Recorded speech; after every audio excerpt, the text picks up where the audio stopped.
Kia ora, my name's Justin Putna. I'm a Reo Māori tutor and program manager at Whitireia Polytechnic.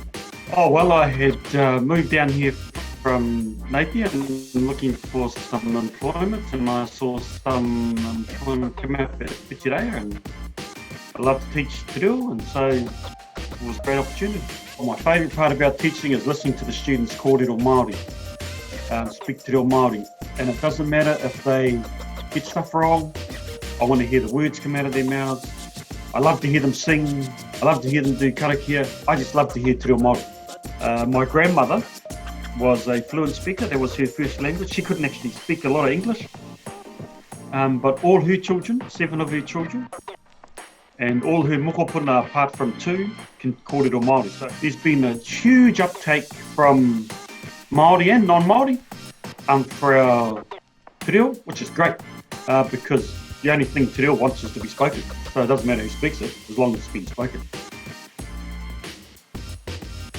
Well, studying te reo is not only about language, it's also about learning about the culture.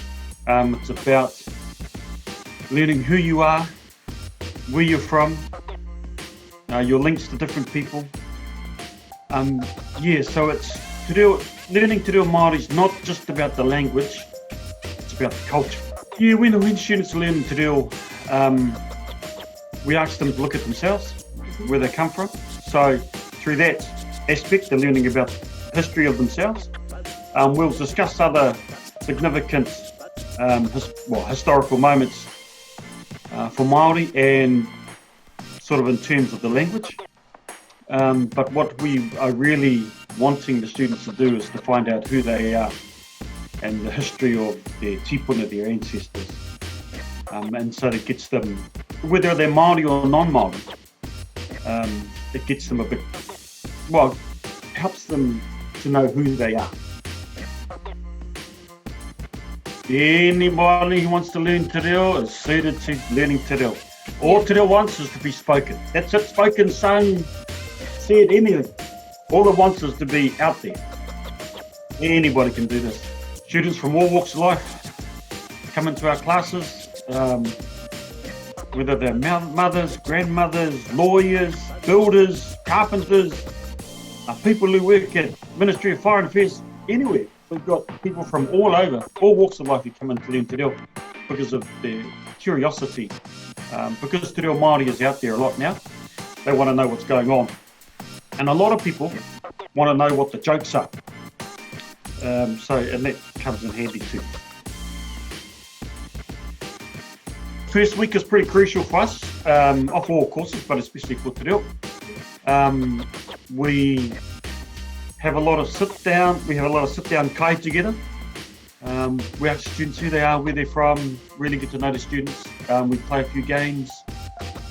We encourage students when they're using te reo in our environment to make mistakes, because we reckon that students learn from their mistakes. Each level is a year-long course, there's 5 levels. You'll go through different structures. We play a lot of games, card games, whare, which is housey, bingo, online games. We sing a lot because in our songs and our waiata are structures that we can learn from. And we don't care if you're flat. Some of us tutors are flat, so it's okay. We understand, we've been there. And some of the other activities we do, we cook in te reo Māori. So a lot of the activities we do, the students get to instruct the other students what to do in te reo Māori. The biggest obstacle is to realise that te reo Māori is a language on its own. It has its own mana, it has its own constructs. And when you can turn your English brain off, which is very, very hard, especially if it's your first language, then you'll get it. It's a slow process, but it's worthwhile. Reading and writing are probably, for new learners, reading and writing are the easiest things to do, because you can follow a structure on the page. That's when it starts to come out of the waha, out of the mouth, that your brain starts to go, what are you doing? Settle down. We're trying to grasp things from your Māori brain and tell your English brain to hang on there for a sec. So reading and writing's fairly easy. The kōrero that's a bit hard. A lot of our night class students are employed, so they come from Wellington, a lot of them, and they need, a lot of them are government departments, and they have a requirement of te reo within their job specifications, and some just want to learn te reo, and te reo is can be useful in your job, but you can use it anywhere. Doesn't matter whether you're at home, you're down the pub having a couple of beers or a couple of wines with your mates, you're on the dance floor having a bit of a boogie. Doesn't matter. You can use te reo wherever you like.